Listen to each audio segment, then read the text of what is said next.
Forgive us, Jesus, for we have sinned, and God has punished us with these terrible couples. Coming up on the Fraudcast. In the States or abroad, no one's safe from the talkers of fraud. In the States or abroad, no one's safe from the talkers of fraud. The following goes beyond the show and beyond the gram to bring you all the fraud that's fit to be uncovered. This is the Fraudcast, and now, here are your fraudcasters, Hanakawa and Katrina. Welcome to the Fraudcast. You think that's going to be too religious? They're going to make fun?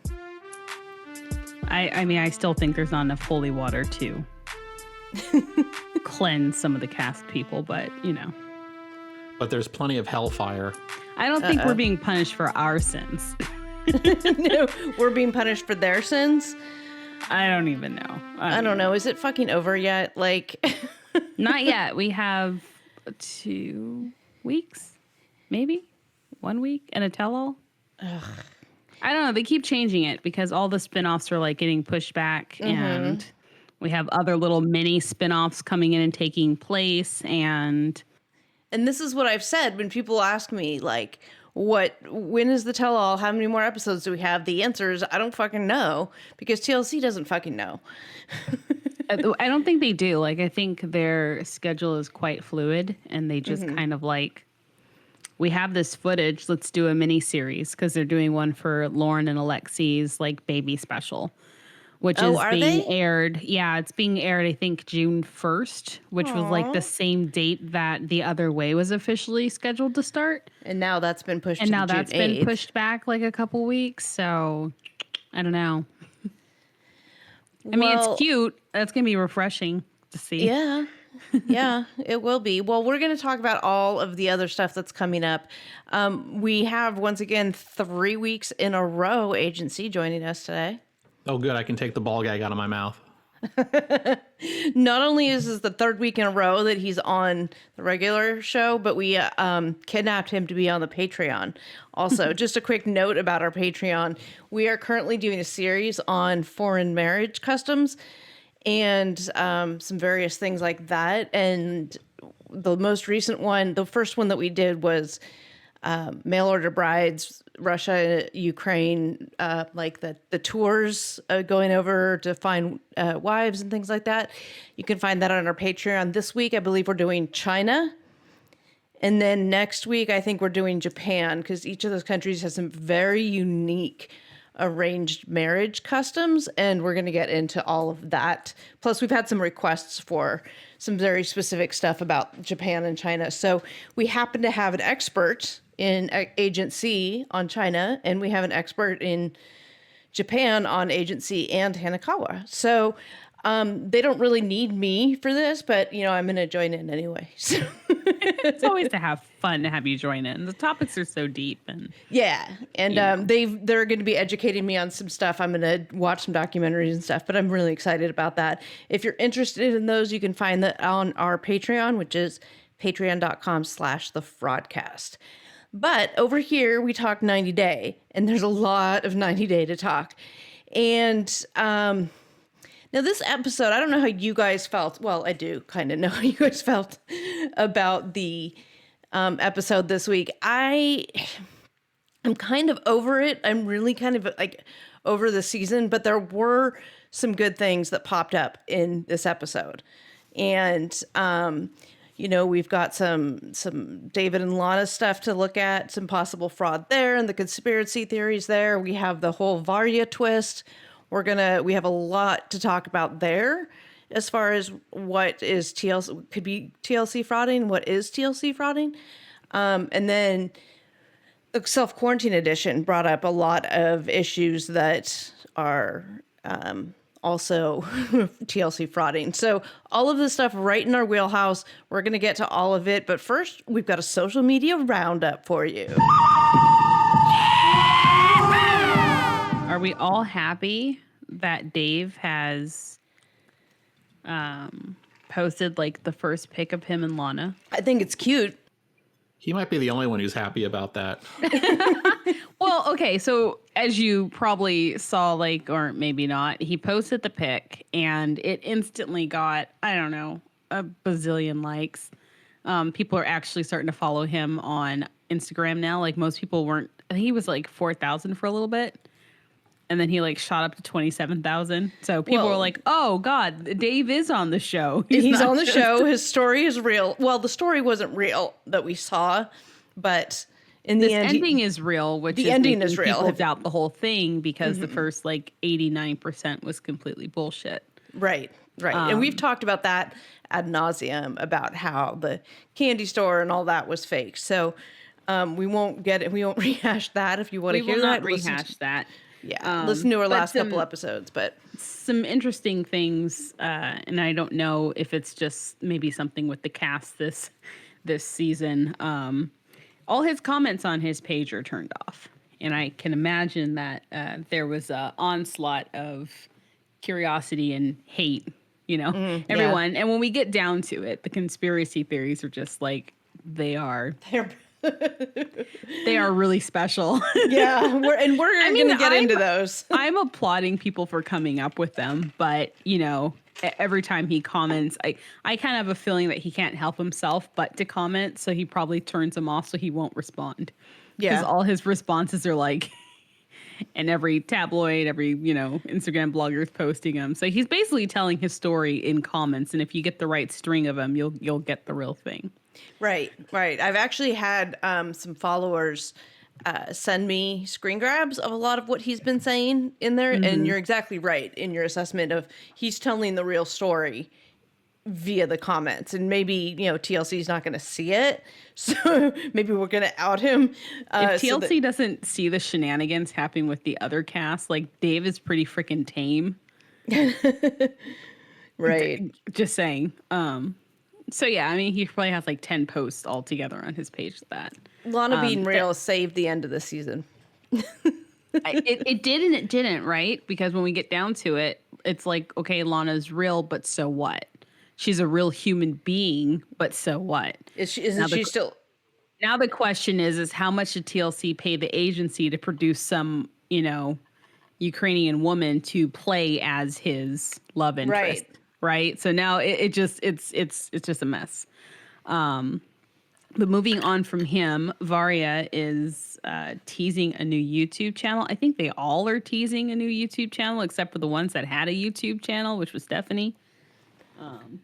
That seems to be what the cast does at the end of the season, right? Well, yeah, it's that last, like, do you want to see more of me? TLC is allowing me to make YouTube videos. Mm-hmm.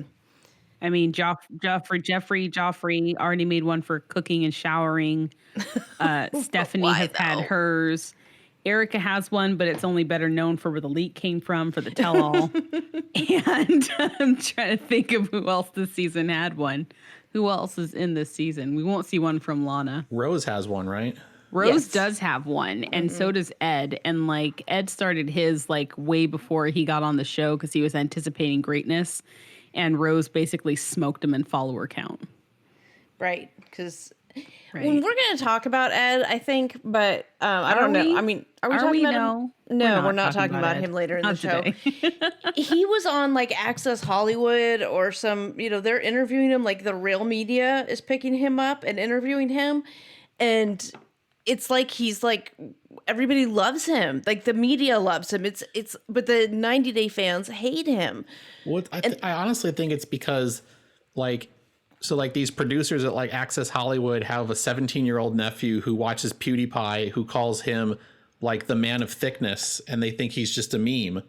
And so like, okay, this guy seems fine when they didn't watch the show. They didn't see him like poverty shame Rose. I'm not sure if he really did. They don't even watch it. They just see what's trending. Yeah, they see. I mean, the gangly rat's the real hero of their season. In the shower, the rat. Yeah, they just see that Big Ed is trending. Mm-hmm. Doesn't matter if he's trending for good or bad. Right. And that's who you bring in for an interview. Something interesting I think you're with right. this season is all the cast have had interviews with actual news agencies. I don't know what to call them, like E News. You know what I mean? Like they're well-known ones, not just like this, crackly live on YouTube. It's like E Entertainment, and I think like USA Today. They all picked one except for Dave because he couldn't talk about a fake story, obviously, right? He doesn't want to talk about a fake story. That's what I'm assuming. Yeah. What details are they going to get on a, really badly written fiction novel? Anyways, that's all I have as far as social media. It's been kind of tame. Don't know what that means. Well, yeah. I mean, it's been tame on one hand, but another, like, I know, like, Stephanie has been posting a lot of these, like, missives and diatribes about how, this and that, and how she was not in the right place, and people, what they think of her and what they don't think of her, like these big long text posts on Instagram, that is like, there's some of them are kind of vague, which is, like, oh, come on, what's up with that? Just say it, right? Like, well, this is the right time that they're doing it. This is when you start hearing, I mean, was it around this time when, what was his name? Giuliano Michael came out and he was doing his lives going, it was all staged. It was bull crap, blah, blah, blah. Right. This is about the time when it's winding down that I think they feel like they're able to blast a lot of information out in a very small amount of time. Things get crazy. Yeah. Right. And her response is probably just because, like, no matter what she posts, people find something to hate about it. Yeah. I mean, she's been very hated because of her behavior on the show and how she treated Erica. And there's still, like, this whole group of people that are like, well, she wasn't actually bi. She wasn't into women anyway. I don't think that's the case at all.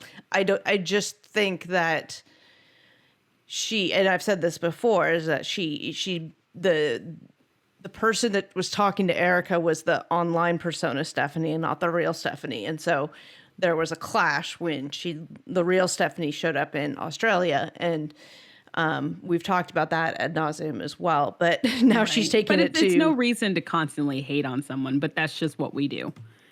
Right? We didn't like you in the show, therefore everything you do, we want to burn it and throw it into a pit of flames. So whatever. The cracker eater.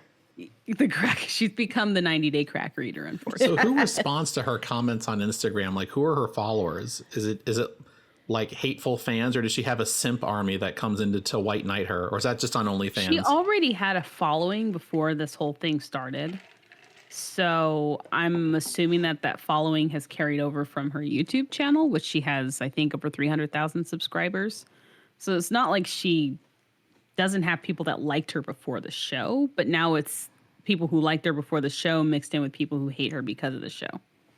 So, see, I want to see the side by side of, like, the haters and the simps defending her and them going to war with each other. We're going to have a whole mixture of people. There's even women. You might need to explain what simp is. I don't know. Well, we can't use those words. That's a Patreon phrase. Yeah, no. Go to Urban Dictionary. Look it up for yourself. We're going to keep our PG-13 rating here. That might be borderline. What do they call it? Insulting for some? No. I think it's you can look it up on Urban Dictionary. She has a fan base. What she does has a fan base that I don't think they give a shit about what she did in the show.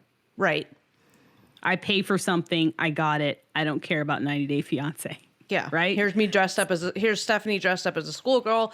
Here's Stephanie dressed up as Princess Leia. Yeah. Right.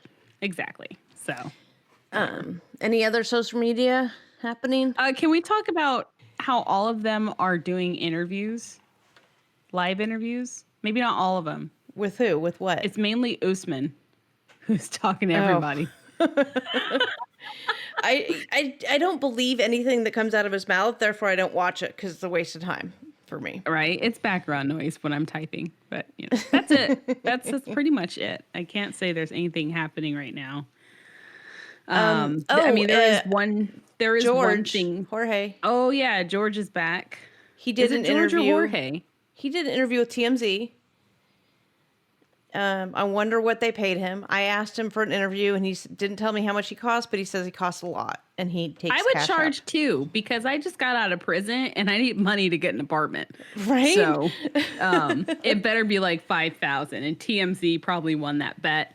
And they asked I mean, whatever. He wants to grow weed again. Like, times have changed since he's went into jail. Right. He didn't know I wasn't really a thing when he went into jail. So he doesn't know who I am in the 90-day world, right? He doesn't know the Fraudcast. He doesn't know any, So for all probably he knows, for the better. I know, right? To be honest. But I messaged him and I asked to interview him because, that's what I do. And he's like, I charge a lot.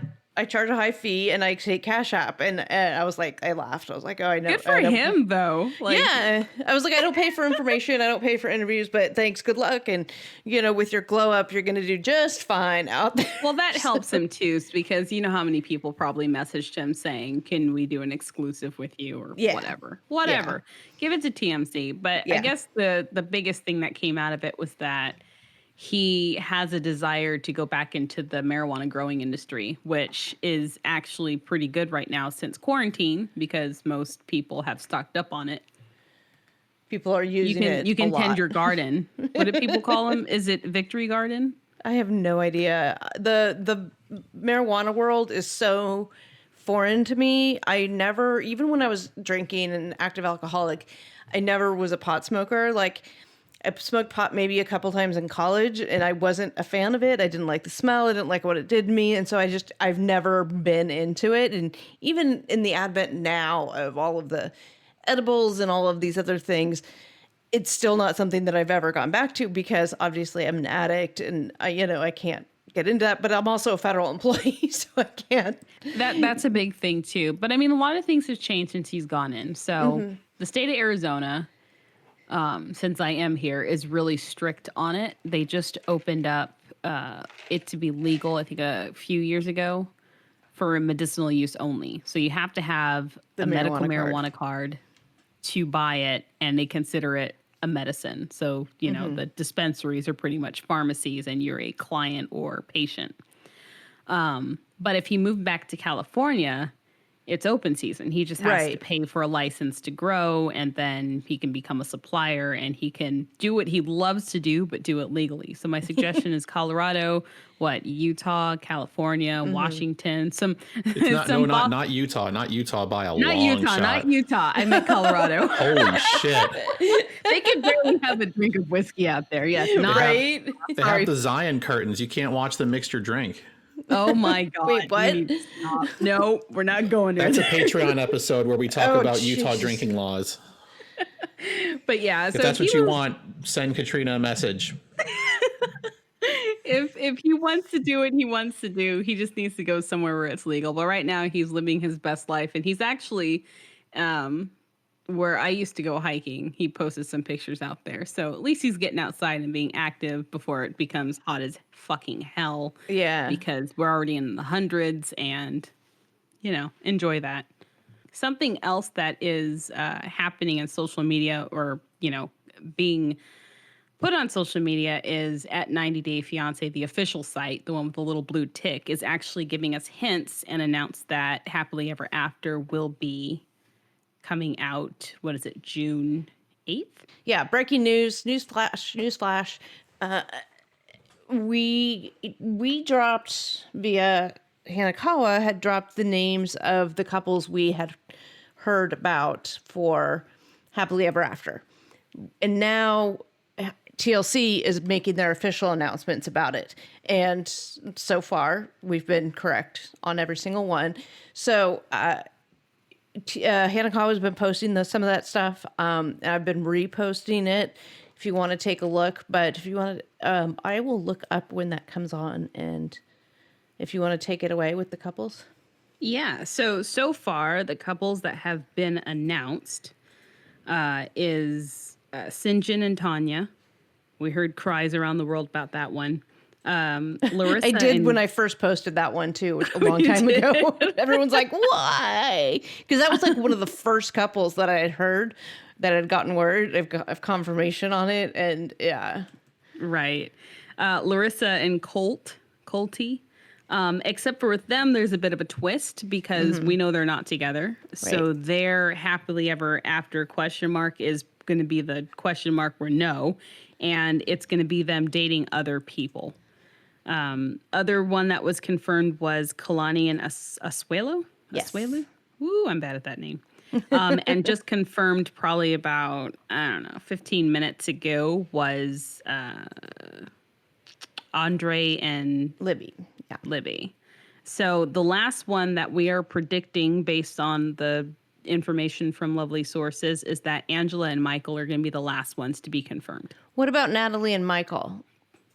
Were they announced? Natalie and Michael. Mike of the Aliens. No, no, they won't be on Happily Ever After. Well, what are they going to be on? I thought we heard that they were going to be on Happily. They're probably still filming. Just regular 90 Day then? Well, Maybe? I'm thinking about like when the leak came out that she was here would fit better in like a 90 Day Fiance OG kind of thing. Well, Yeah. she got the K, right? Yeah, she They came got over. it unstuck. She came over here, and then there was a lapse between when we saw her come and when we got the whole "yay, they're married" whatever leak. So that was enough time to do filming to do like a 90-day OG style.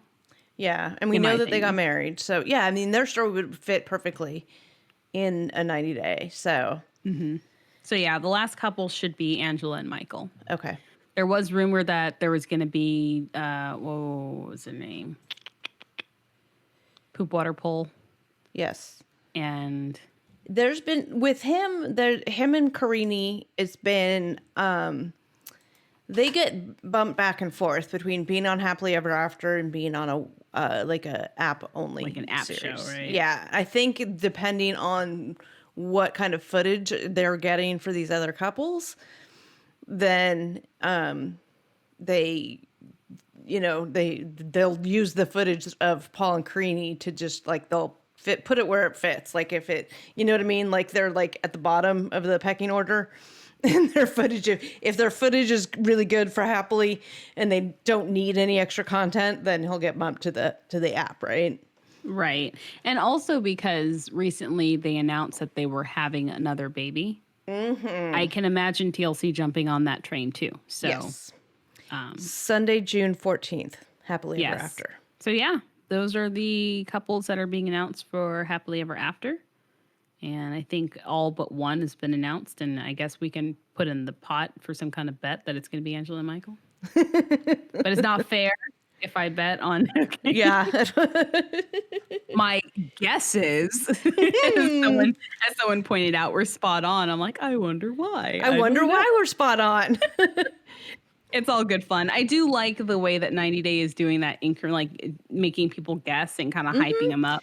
Is a Yeah. lot more fun than like the boom. This is the new, On this season. note, since we're still kind of in social media stuff, I just want to say that the people who are running the 90 Day Fiance Instagram account, like props to you guys, because first of all, for getting on it, like right? there's such a huge fan base. A lot of stuff happens on Instagram and in Twitter and things like that. So bravo to you guys for getting that at 90 Day Fiance tag, and whoever's running it with these the clues and stuff to the couples and in the videos to announce it. They make it really easy for us as bloggers to repost, and it's giving us information. So bravo to you guys. Kudos. I am enjoying your social media.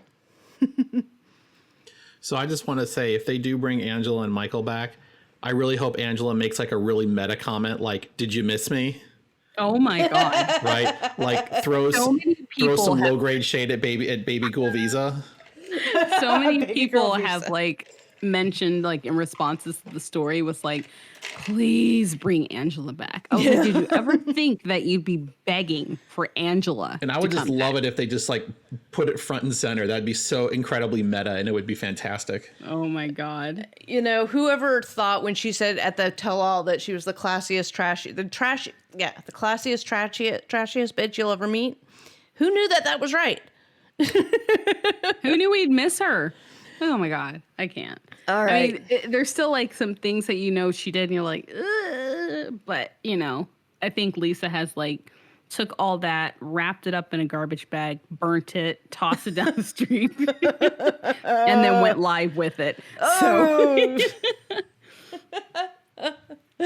So yay, we have more shows. I think people thought that the quarantine was going to halt shows altogether, and they're just slamming them out. So they don't seem to be too worried about This is quarantine all stuff that affecting they their have in the lineup. pipeline. So, But people, I don't think know or are aware that they record this stuff so far ahead before Right. you see it come out that, all this stuff was probably already filmed in last fall or something like that. So they're not of loss of yeah, they're content. not hurting for footage at At this all. point. Let's get into what the fraud of last episode, which is actually fraud on the season, I think. So get back to season 4 before the 90 days, this most recent episode. Jeffrey and Varya's storyline. We haven't talked about it much, but Lord Jesus, please save us from this storyline. Oh my God. So this, what we're calling the Varya twist, with Varya showing up in Tennessee, and when Mary happens to be there, and this whole, oh my gosh, surprise everybody. I personally think the whole thing's bullshit, and we're going to dive into all of the reasons why, what we know, and the speculation, and some various theories we have. So what we know is that Jeffrey was in Russia during summer, because otherwise his nipple tattoos would have been frozen off had he tried to go camping in Siberia in any other season. Based on the plant life that we saw when Varya was in Tennessee, she had to be in Tennessee in the summer. Or early spring, pre-October, maybe like early top half of September. She could have been there. Okay. But they do have seasons, just more truncated seasons in Tennessee. Okay. So, and we know based on Jeffrey's arrest records, when those happened, of when the filming had to happen. So Jeffrey had been arrested June 8th, 2019 for beating up a girlfriend who is not Mary and is not Varya. This is somebody who has been in his life for a long time. And she, I think, was the one who was around when his son had a seizure. I think that's the son he ended up losing. That happened in June, and then he was arraigned in January of 2020. So he had to be around for that arraignment, like in person. So we know that the filming had to happen between June and January. Okay. So based on the plant life and the camping, we can kind of rule out that he was in Russia September, October, November, right? And I think we can also rule out that he was in Russia before he got arrested. Yes, we think it's after June. That would only make sense because I don't see him getting any permission to go anywhere if he has a charge like that hanging over him. You mean from a U.S. court, from the local authorities? Yeah, It depends. Care? I mean, each state has its own rules for when they'll seize your passport if they see you as a flight risk. I mean, him going to Russia to see his girlfriend that he's going to propose to seems to me a flight risk. But that assumes that the local police or the local prosecutor knew he was going to do that, and he told them. True. They might not have known. They're not. If they don't know they should seize his passport, they might not do it. True. Right. I mean, there's a lot of details that we don't know, but this is the best guess at the order and timeline of events. Yeah, and if you want to see the dates of all of this Jeffrey arrest stuff, Sarcasm lays out a really good timeline in their reporting on it. They have a highlight in their Instagram post where if you click on that, it's all the Jeffrey stuff. And that lays out a lot of the timeline on this, of where we're getting the dates of his arrests and things like that, okay? So we're saying, okay, and then the other thing that we know is, okay, so on the show, Varya makes it sound like it was a couple of weeks after Jeffrey left Russia where she went to Tennessee. But did she say weeks? Yeah, she says weeks in the show, right? On the show, Jeffrey says that it's been 3 weeks since he got back, and now he's decided to move on with his life and take what was right in front of his eyes, but he was too blind to see. Okay. So he says 3 weeks, but I don't think she says a timeline in the show. She doesn't. She does not. so they leave us believing that it's around at the 3-week mark or a couple of weeks, right? But Varya says on social media somewhere, was it Reddit or was it on Instagram? In her live. Oh, in a She live. did a live like just recently saying that it was 2 months. 3 months. 3 months, sorry. So if we put Varya in Tennessee in like September at the latest. So it would make sense if he went to Russia in late June, early July. You add 3 to that.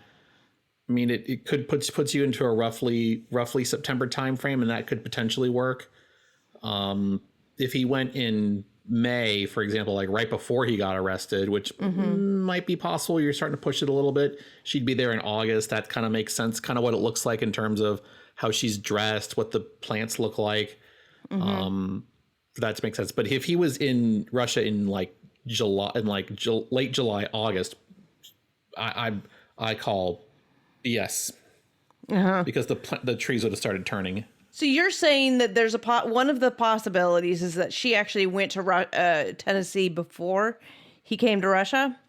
It's possible. Russian visas to the U.S. from Russia have a 3-year validity. So if she had gotten a visa a year ago, 2 years ago, she could have used it beforehand, and then they could have done like a swing by in May or June, and then had him go in like late July or August, and then just kind of stitch it all together. I mean, that's possible. There's no information that I've seen that says one way or the other, but you know, we're assuming that she's telling the truth when she says 3 months, and I mean, yeah. I mean, the only thing about that is if she went there first, that would have to assume that TLC had their ducks in a row enough to build a storyline to where she'd be coming back to win her man back. Okay, well, this is where this whole thing is bullshit comes into play too, right? So I believe that the storyline between Jeffrey and Varya is kind of bullshit, more so from the Jeffrey standpoint, not necessarily for the Varya standpoint. Like she might have been like a pawn in this, because you have Jeffrey beating up a girlfriend in Allegedly. June, allegedly. Okay. And the details that we know about that incident are the woman was somebody that he was involved with for a significant period of time. So if that's true, which I tend to believe that more so than, that court, there's affidavits and stuff, so you can see what those say versus what TLC shows. More likely to believe those. Then he's also pursuing a serious relationship with Varya online at the same time he's got this in-person real relationship. I can see that happening. and he was still married, right? Still married, yeah. Yeah. So that tells me that he's kind of, this whole thing is, well, okay, so if he went there, if he went to Russia before the June date, right? Maybe he went to Russia, saw Varya, comes back, has the June incident for which he is arrested. And then with this girl that, again, he's been involved with for a significant period of time, but that also overlaps all of the Varya involvement. So, and then you have him deciding to be with Mary, like throw her into the mix. We know the victim from the June incident is not Mary, and we know it's not Varya. So it kind of makes sense here that he would have gone to Russia, then come home and had this incident. Then they continue filming and film this whole Varya showing up with Mary there. Mary recently posted pictures of her and Jeffrey together to go along with the storyline, which we know is the social media writer language in their contract. They want them to do that. They want their social media to match what's happening on screen. That tells me all of it is just and we know Jeffrey has a history of being a paid actor, right? He's been in a lot of shows. He's got a IMDb page of all of his shows. Ironically, a lot of those are the like Murder Made Me and They're good shows. I love the murder shows. Oh yeah, I love him too. But he always plays Snapped. the murderer, right? I don't know. Didn't he play like Ted Bundy or the BTK or something? I don't remember. No, I don't know. That's But funny. so all of that to me lands in the category of he sold this story to TLC. And the whole Varya twist and everything, that is great TV, with her coming. And Agency, you're going to talk about this whole visa. Could she get a visa and all of that? Yeah, she could have. 3 months. Let's take her at her word and said she came 3 months after he was in Russia. That's plenty of time for her to get a tourist visa. Even in the summer high season, she could still have gotten an appointment. And I also, in Russia's for a European country, Russia's kind of on the high end for refusal rates. It's about 15% in 2019. 15.19% was the 2019 number for B refusals, which is, significantly higher than Western Europe. But it's not like, Somalia, which has an 80% refusal rate. Or no, maybe theirs is 100%. But like there's certain parts of the world you go to like 80 to 100% refusal. But given her profile, she's got a very good job. She's a radio personality. She owns property. I forget, does she have a child? Was she married and divorced with a kid? I don't know. That might have been floating around the rumor sphere. I don't know if that's been confirmed, but Varya? Yeah. She was married and divorced. I do not think she has a kid. Okay, she doesn't have a kid. But okay, so that doesn't help with like family ties, but she's got her family's there. But really the combination of her having a job that's seen as somewhat prestigious and the fact that she owns property, kind of helps push her over the edge for that country in terms of having sufficient ties to say she's going to come back, because her standard of living would take a tremendous drop if she went to be an illegal immigrant in the U.S. Yeah. So I think she'd overcome the presumption of immigrant intent in my mind. I can see why they issued her. So I don't. So that makes sense. Yeah, it's not like she could not have gotten a visa in what TLC is trying to develop as the canonical timeline. Canonical? Yeah. It's a big word. I don't know what that means. You clearly are not part of like Star Wars fandom, because that's all they freaking talk about. Yeah, no, I'm not. Do I have to look it up on Urban Dictionary or no? Canon is just like the official text of something. Yes. So like the Bible is considered a canonical piece of Western civilization. Oh, canon. Okay, I know that. I know canon from law. Okay. It's really a hot debate that like comic book readers use. Like, but is that canon?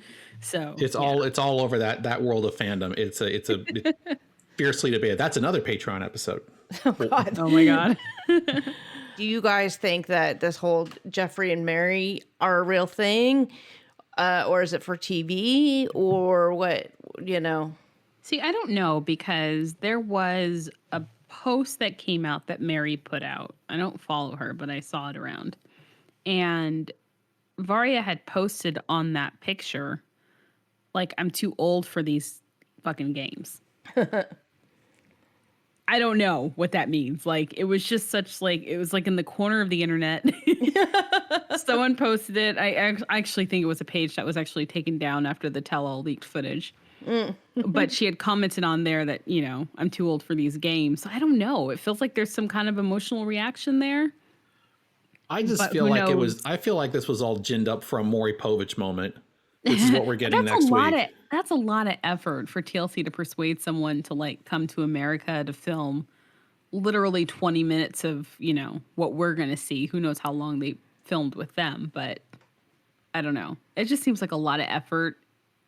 Or she was already coming out here for it kind of felt like maybe she was already coming out to visit, and she TLC travels. was like, hey, let's do this because this is going to be, even though you guys aren't together, like, let's pretend that you want to get back together with him and we can do a whole storyline. Like, that is totally TLC, right? Right. Also, if they dangled money in front of her, I'm sure she'd feel a little more persuaded. Absolutely. Maybe, yeah.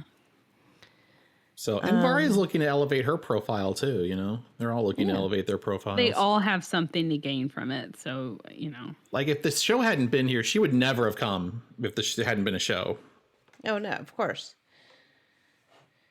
Yeah. And I mean, the fact that Jeffrey is still legally married and there wouldn't have been any way for him to get her here on a K-1 visa until he's divorced. You know, I don't know. It's just the whole thing screams TLC made up. So I want to clear up one other thing, and I don't know why I've had to talk about this so many times. Jeffrey can file a petition for Varya to come here, and it can be approved, right? There's only certain crime. You have to be convicted of certain crimes involving children in order to be prevented from being a petitioner under the Adam Walsh Act, right? IMBRA, the International Marriage Broker Regulation Act, requires disclosure of information to applicants, but it doesn't prevent you from filing a petition. I got into a really annoying tit for tat on Reddit with somebody who like was trying to convince me that it did and had clearly never read the text of the bill.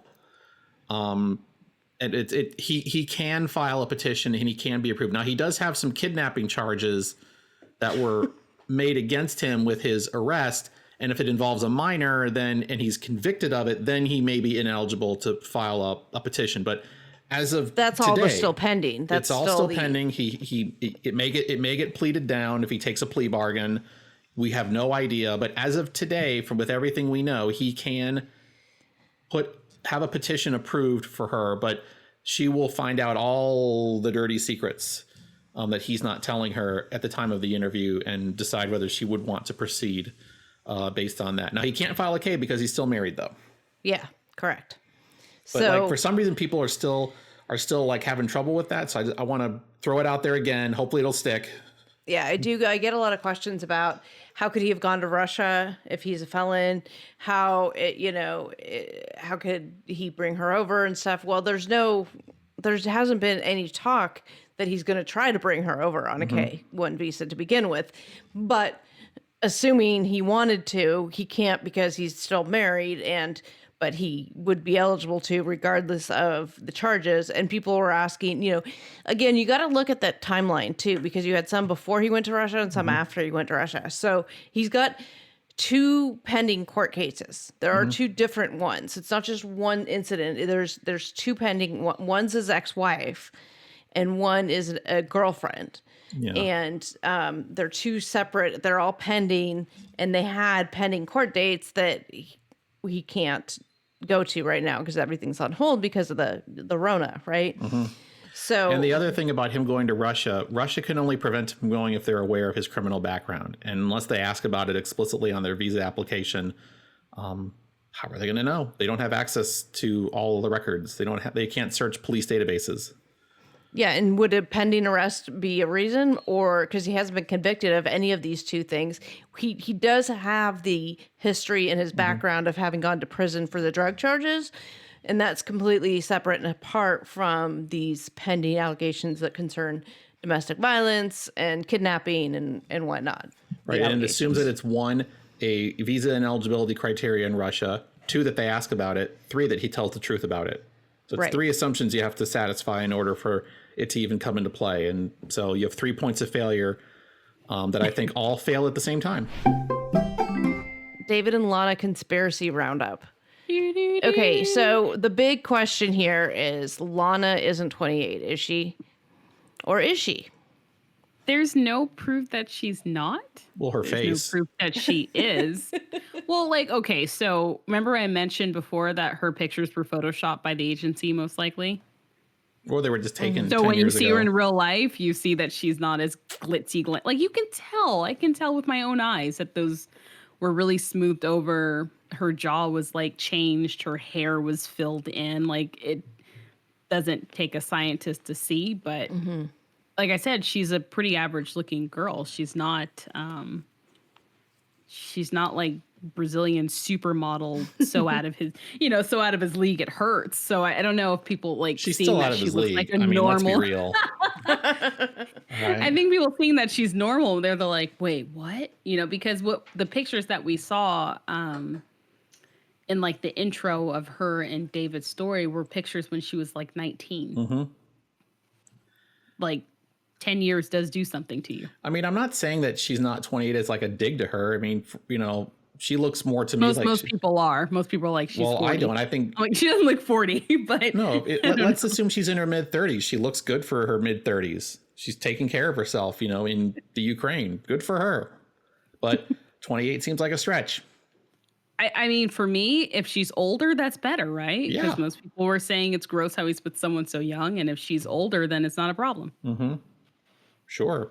I don't know. I'm just thinking. I just think that 28's a number they put on the website because it lures in the type of man they want. That's a good theory, actually. 28 is like you're still in your 20s, but you're not like 21, right? You're so not we're used up. assuming youth and maturity with that age, right?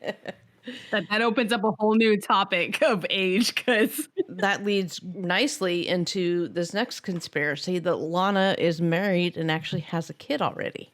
This one came right off of 90-Day Reddit. So someone on 90-Day Reddit claimed that she has a Facebook page that she quickly took down once she realized it was up, and she was on the show, that shows her with like a buff dude and has a young boy, and that's her husband and that's her son, and that the hockey game she went to wasn't her nephew's hockey game, it was her son's hockey game, which helps make a lot more sense why she wouldn't go meet up with David rather than go to the hockey game. Now you can, if you go to this Reddit thread, you can find a link to like that Ukrainian youth hockey league.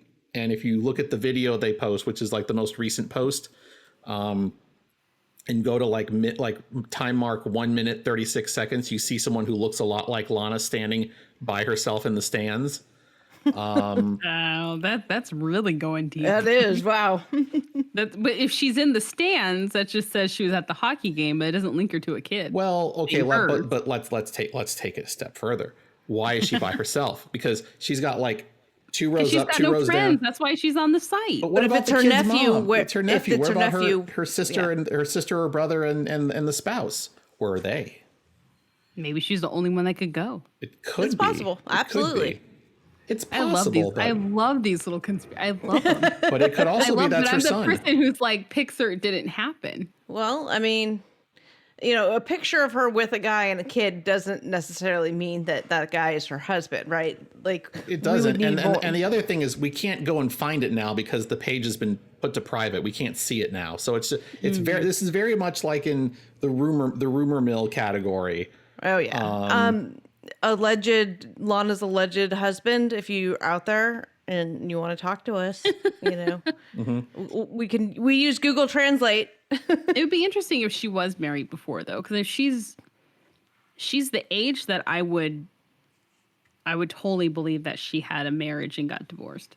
Mm-hmm. And maybe those are just details that are not relevant to the show. Yeah, it's more fun for TLC to have this whole storyline of how many times she stood up David versus, maybe those things were because she was actually married and divorced. So she's really having an affair on a husband. That rolls back to the leaving your husband and kids behind to get here to then bring them over. Oh God, not that again. No. But this also segues to the other conspiracy theory, which is the one that most people have, which is that the woman we saw is just a model who they are calling Lana, and someone paid her money to be there to pretend to be Lana, the Lana that David's talking to. But she sold those pictures a long time ago, and she's like not involved in that world at all. And she's just there. She's there basically because Central Casting said to be there, and which would also explain why she treated her interview with the TLC producers like she was having a conversation with the Stasi. Which is the East German secret police, for those of you who are not up on your Cold War history. Because she just they answer her, and I loved it. They ask her a question and she's just she just sits there. Yeah, well, that's a lot of splicing too. Well, it also reminds me of media training I've gotten, which is don't answer a question you don't want to answer. Answer the question you want to answer. Yeah. Well, and we know that no matter what her answer would be, they can always go back to the studio and pretend and stage another interview where a different producer is asking questions and they just clip hers in. Like that Get her to happens all say the time. words that they want her to say and clip that together. Exactly. And if you listen to the audio quality, you can tell that that's happening. You can Right. tell that these sentences are being, what do they call them? Frankenstein? Yeah. Are they like using Frankenstein. ADR to use the footage and like have someone else's voice or have like another version of the voice on top of it? You Yeah. never know and the magic that TLC does. the Frankensteining of the audio is something that is very apparent to those who are trained in audio editing, like Hello Life Made, or I've had a lot of followers that have made comments about that as well. So we know, we know that they do that, right? They just get you to say the words they want you to say, and they put that together and make it out an answer. So. It's very common, and it's nothing new with the 90 Day Show at all. One thing I'm debating is a comment that I saw, because Dave does a lot of commenting, as I said. And he had mentioned that even the crew that was with him going the 5th time didn't think she was going to show up. Interesting. So then that leads me to believe that if the intro that we get of Lana was filmed afterwards. Oh, the 24 hours before? Yeah. Was filmed afterwards, actually, because if they didn't think she was going to show up, they wouldn't be able to film her 24 hours prior. Right. So That makes sense. That makes a lot of sense. That's very interesting. So kind of like they didn't find her; they just interviewed her afterward. Is my inkling. Okay, that makes sense. Also, some people think she was wearing her shirt backwards during her little intro segment, like that. I forget what color it was. It could have been because if it had a brand on it, they'll make you wear it inside out. That's why you'll usually see that when it's a brand that they don't want to blur. Yeah. Were there any other conspiracy theories? About David and Lana? I think I get a lot of people saying that the person who showed up is not the same person who was in the pictures. I don't think that carries any weight because, like you said, these pictures are older of her when she was younger, and also they're completely retouched. And so I think it is the same person.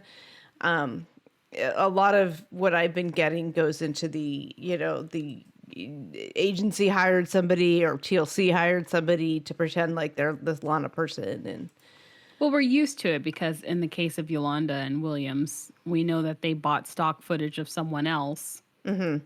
And so what we think Williams looks like is probably not what Williams actually looked like. So I don't blame the fan base for having that theory because it's been done before. So why wouldn't it be done again? Yolanda and Williams, they just need to shut the fuck. The only thing I have about Yolanda and Williams is I posted it about their timeline. Oh, right. Why didn't you recap that for Because her? it just doesn't make sense now. So I had mentioned It's in a more couple proof episodes that they're completely made up all over the place, right? So I mentioned a couple episodes ago how the search for when they did the reverse image search had the little artistic logo for Google that was on and I forgot her name now, but it was January 20th, and it's a holiday, and Google makes different images for their symbol on those days. So the symbol that you saw on the screen the day they did the reverse image search was January 20th of this year, 2020. On the phone, when you see her texting Williams when she's confronting him about that reverse image search and asking for a real pic of him, is in November of 2019. So either they had to get a reshoot, which I could totally believe, or they were inspired to do the reverse image search because we all did it. We did. We all did it and blasted it out there. So they're probably like, oh, crap, we should have done that. Like, who didn't think to do that anyway? Whoever Yolanda's producer is, because each person has a different producer in charge of them. So, and so they were just all over the place with that. Another thing some people have brought up, and it was part of the tell-all leaks, that Yolanda was really sick for like a month. In a coma and was whatnot. To the point where she was in a coma. I don't think that affected this because it's still backwards. Like, no matter how you do it, it's still backwards. Like, I would expect the image search to have been done in November, and then, okay, she got sick, and then they did the texting in, like, February, whatever. But that's it. That's the only exciting news about them, is we already knew their timeline was crazy. I'm just so over them. Like, it's like they just completely made up everything about that situation, and I'm so over them. Right. Well, and then there's backlash to that story too, right? Because I don't want to get too deep in this. We covered it a while ago, but Gucci is still getting backlash and messages because people think he's Williams. Unfortunately, Google does not forget, and Google does not like delete stuff because you went on a podcast and said you're not the person. But, you know, to our knowledge, Gucci is not Williams. Right. And we did an interview with him like 2 months ago where he It was talked a while ago. Yeah. But there's some new people that have been watching the show, and I'm pretty sure that new people in different parts of the country are, you know, now reading the sarcasm articles and all that jazz. Yeah. So I mean, to the best we can do, you can say that, you know, he's gonna have that tick, unfortunately. But that's what I mean. Like, this fabricated story doesn't affect Yolanda so much, but like, you know, other people, Mysterious Williams. But I think, yeah, I don't know. There's nothing else with Yolanda too. We have a little bit of frauding with the Stephanie and Erica stuff. Ooh, yeah. So you were mentioning that Stephanie posted a lot of stuff in her stories. One thing was actually a conversation that we saw in this weekend's episode where she's not auto-correcting, she's grammar correcting the text message being sent. The person said, I feel led on, like, you know, lead shoes, and she corrected it. Which it was supposed to be between Stephanie and Erica, allegedly. It was showing this conversation between them, kind of like a last-ditch effort to get her to come and meet her for coffee or something like that. Right. So behind that is those messages were actually shared between her and a producer, so because Erica did not want to message or be a part of the show or have anything to do with Erica. They broke up and she was done. Oh, Erica, so if you zoom in on the conversation, it says, like, at the very top, it's like almost consoling, like, hey, relationships are complex between, you know, two people bring in their baggage and stuff like that. What kind of coffee do you want? She tells them what kind of coffee she wants. And then there's like, we remember Annie from Robert and Annie. Mm-hmm. How like she would message him angry emojis, like 52 of them. That's exactly what the message had. It was just like angry emojis, and then can you talk to me? And then I'm sad about this. But all this spans over the course of like 45 minutes. And so if you just broke up and she's getting you coffee and then all of a sudden she's sad, I don't understand. So I don't know. So it's actually a conversation with a producer pretending to be a conversation with Erica. Correct. Yes. And then the other bit of fraud with that is that Erica drove 3 hours to do the final interview. And it wasn't 3 hours to meet Stephanie. Right. She didn't just drive 3 hours to have that 5-minute meeting, if that's what you want to call it. She was already going to be out there. So it was convenient for her to. I mean, unfortunately, that's the thing, right? You have to do that final interview. Mm-hmm. And she probably just got the fuck out of town. And then they're like, you got to come back and finish the interview. you have to make it back here some way. So, and I go like 3 hours is a long time, but I'm like, I commute 2.5 hours a day usually when I'm not telecommuting. So I'm like, she was just driving from like Scottsdale to, you know, Chandler no one's like, people are like, what? What? Yeah, it's not that far. So that's the fraud from the show. And we've got some other things in self-quarantine that we want to talk about, because the characters in the self-quarantine edition this week brought up some very specific visa issues and other things that I don't know. They're above my head, but Agency is on it. So let's get into self-quarantine edition. That's when I sit back and enjoy the rest of my can of White Claw. There you go. And basically listen to y'all talk. and go. There's some sketchy shit in this episode. So there are three things I want to highlight. First is, and probably the one that's going to take the most time, is Laura's story. Her story feels really off to me. The way she discussed her attempt at getting repatriated by the Canadian government is not how repatriation works when the U.S. government does it. Now, again, I don't know the situation. I don't know how Canada runs their shop, but here's how it works with the U.S. If you are an indigent American that needs to get sent home, or there's an emergency and you can't get out on commercial aircraft, the U.S. government will typically charter some kind of a flight, and you have to essentially borrow the cost of the ticket from the U.S. government in order to get on that flight and fly back. But the government doesn't give you the money. They purchase the ticket on your behalf so that you will be on the plane. Because what happens a lot, especially in like countries where the dollar goes a long way, is you'll get Americans who have questionable hobbies who just come in and try to shake the embassy down for money. So if the goal is to repatriate you home, they're making the arrangements.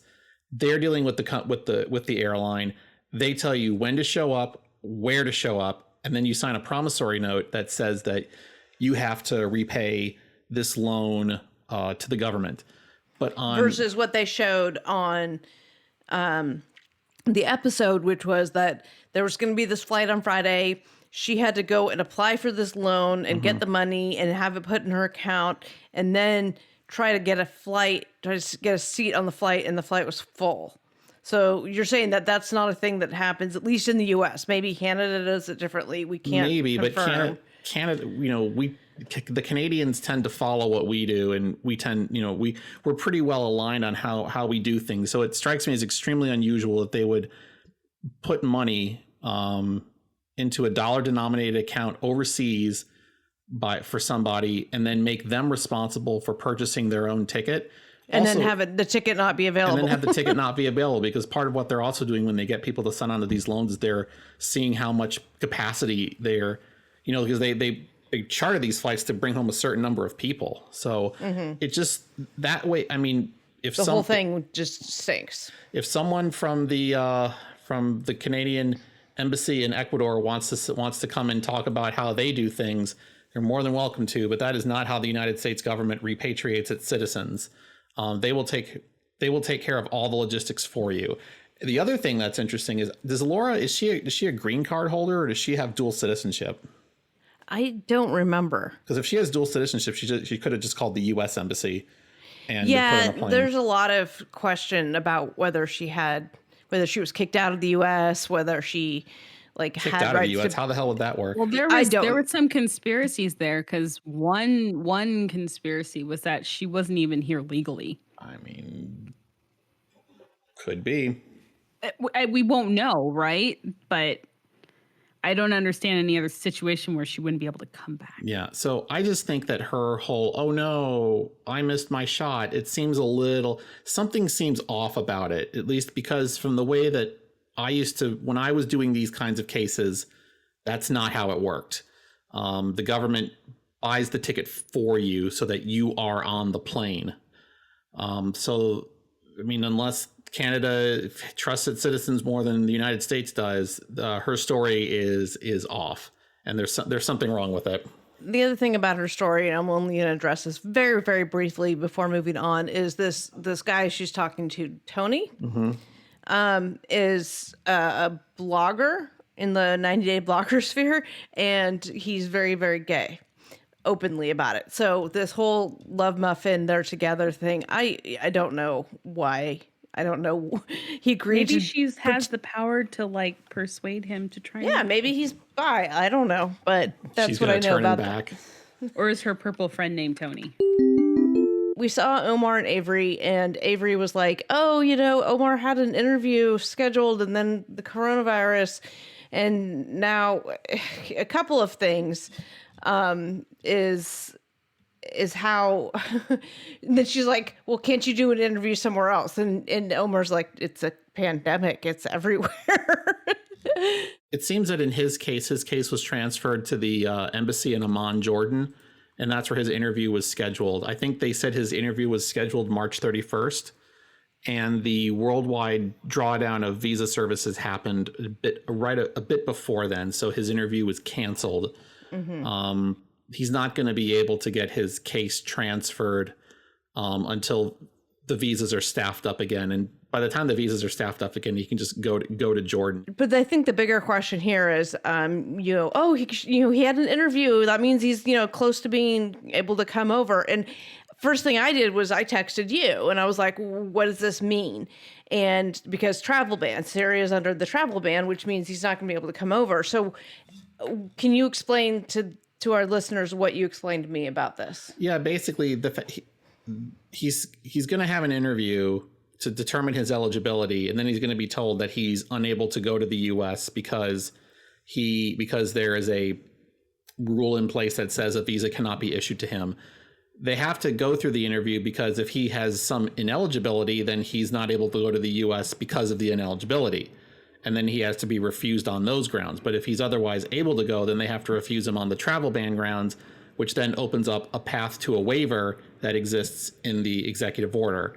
So it's making sure that his case is basically cataloged in the correct way is why he's going to have an interview before the travel ban actually comes in and affects him. So him having an interview is no surprise at all.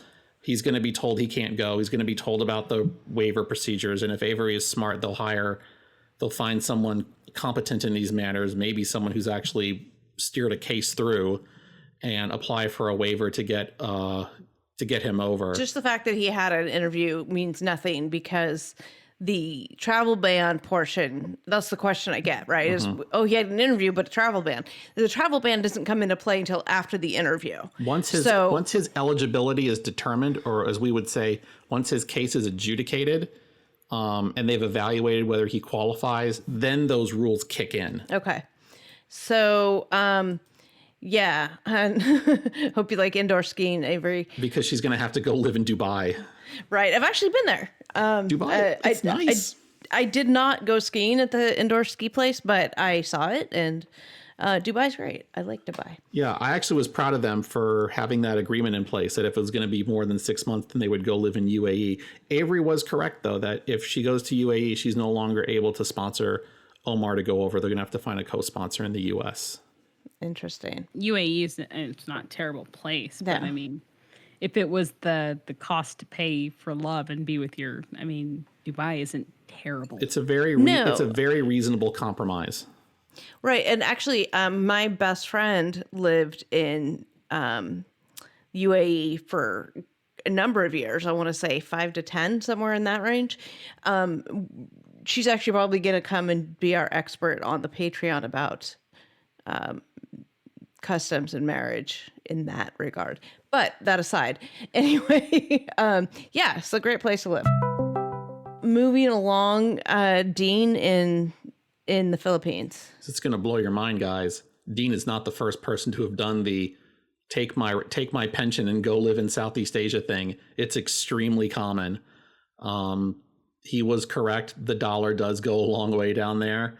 And so he's actually, I'll be honest with you, his case is pretty smart. Like he's getting a lot more leverage out of his money down there than he would being in Virginia, even Southern Virginia.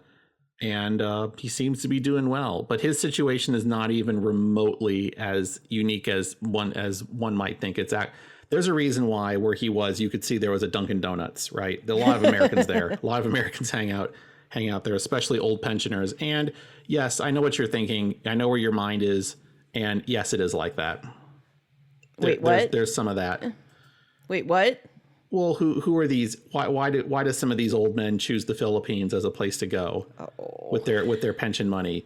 That's a Patreon episode, right? Yeah, well, when we talk about Southeast Asia stuff, and it's because they can experience the street food, right? That's what. Yes, it's because they're unique cultural experiences that are only available to them there. Yes. Right. Well, that means you should tune in to our Patreon when we talk about marriage customs in those countries. That's it, you guys. That's a lot. There's a lot in that one episode. There was a lot of TLC fraud. and stuff that we had to address. But I hope you enjoyed it. Shameless self-promotion. You can find me at my website, askthevisaofficer.com. If you have a question about the show, you can use the contact form to send your thoughts along. They're always welcome. If you need some help with a visa-related situation, there are a number of services that you can select that will provide cure for your ills, solace for your fears, and solutions for your troubles. What if they just want to talk to you? If they just want to talk to me, they use the contact form. Okay. What if we just want to have a conversation about I want to get to know you, dude. Star Wars?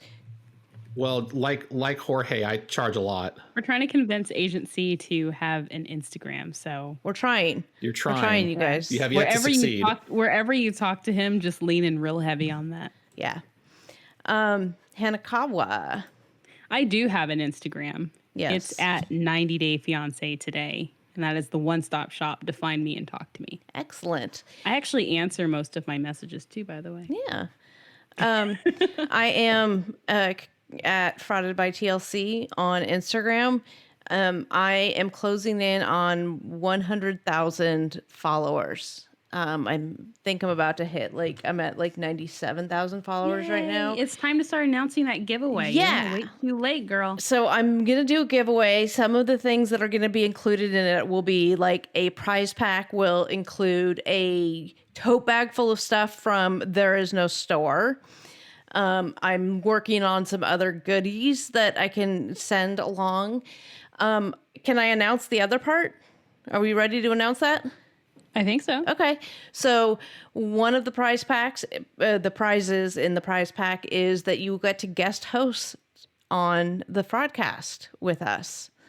Yeah, we're going to bring you on. You get to guest host and you get 6 months free on the Patreon.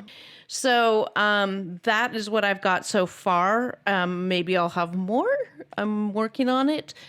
I also have now a personal page that I've spun off from that. It is Just Frauded. It's at Just Frauded. That is where I talk about all the other stuff. I've got some good stuff happening over there. I actually have a giveaway happening currently that ends tonight at midnight for an at-home waxing kit. You can go check that out. I also will have some makeup lessons coming on. A professional makeup artist is going to be live with me, teaching me stuff about how to take my makeup to the next level. First lesson is going to be this week. It's going to be Wednesday at 8 Eastern.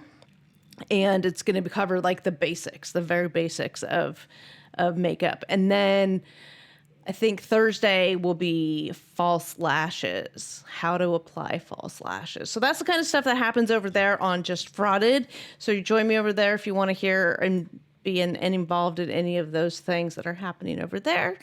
If you're already a member of our Patreon, we thank you very much. I believe we have a couple new people, but I don't have the list in front of me, so I apologize, you guys. I'm going to have to get you next time.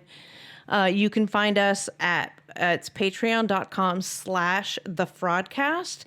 And as I talked about at the top of the show, we are doing a series right now on foreign marriage and dating customs, and we're going to be doing, I think, China this week. Japan will be coming up. We'll be doing the Middle East marriage stuff, and we've got a lot of stuff coming up over there. So that's what we got for you. That's the show. Thank you for being part of it. We appreciate every single one of you. We are the Fraudcast, and we're dumpster diving so you don't have to. This Fraudcast has been produced and edited by yours truly. Art by Sarah Dawdy. Music written, produced, and performed by Umami. Further assistance provided by many unnamed fraud consultants.